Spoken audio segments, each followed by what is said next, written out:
Hi everyone.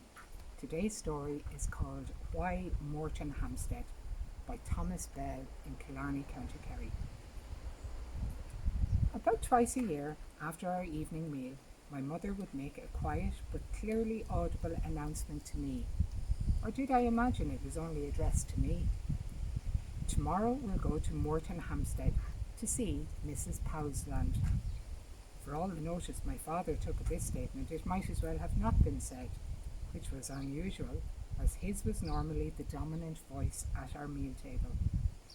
For me at least, it represented some travelling and variety away from what was a fairly humdrum farming background. Mains, water and electricity had not reached that farm in the 1950s, and to describe facilities there as basic would be an understatement. Father had gone to live in at the farm aged 13 with mother, joining the establishment around 20 years later as housekeeper, after the death of the old farmer's wife. They decided to get married and lived there as their permanent home until the old farmer died in the late 1950s. The morning of our trip saw me more than a little excited, and also, for me, a little dressed up, clearly pleased at the prospect of missing out on a day's farm work. A bus ride took us from the farm to Kingswear station, where we boarded the train and changed at Newton Abbot for the Moretonhampstead line, the overall journey being in the region of 2 hours. At our final destination, which was quite near Dartmoor, I recall walking up over to a field to a cottage, where again facilities appeared minimal. Here lived Mrs. Powsland, and after I had been greeted, I was dispatched outside to have a look around and amuse yourself.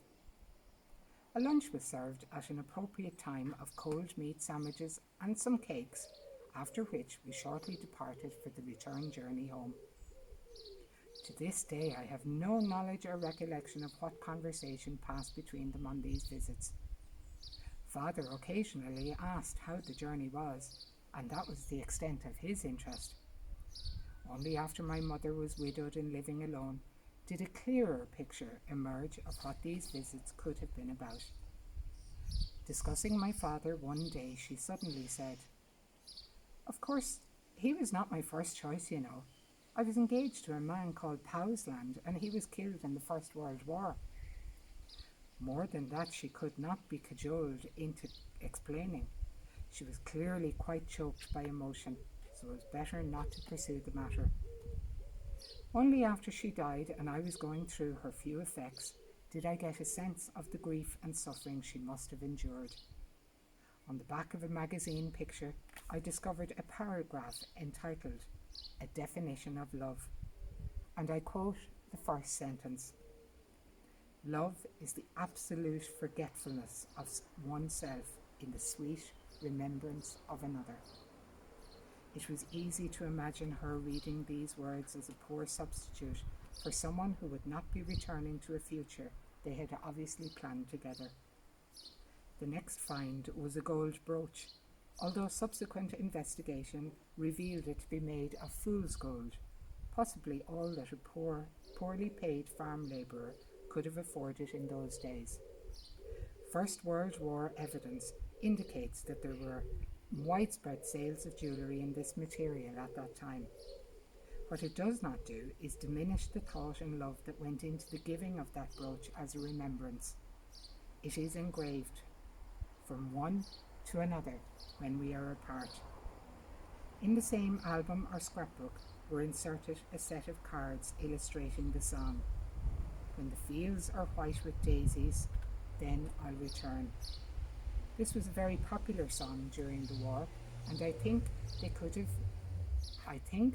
have been given to my mother at the same time as the brooch. The message in the song is of hope and safe return. Sadly, in the case of my mother and many other women, it did not come true. In the album were photographs of 2 war memorials, and I've recently made a few inquiries as to whether the name of Powsland features on either, so far unsure. What my father thought of the situation I do not know. It could be that he knew little of the intensity involved, although I found it unlikely he would have been uncaring. He may have thought that some thoughts are better unsaid. On my part, that there are still some details to be clarified, such as where her betrothed was killed. Without doubt, I will also experience some of the sadness and emotion which my mother found impossible to express. Good night, everybody, and stay safe.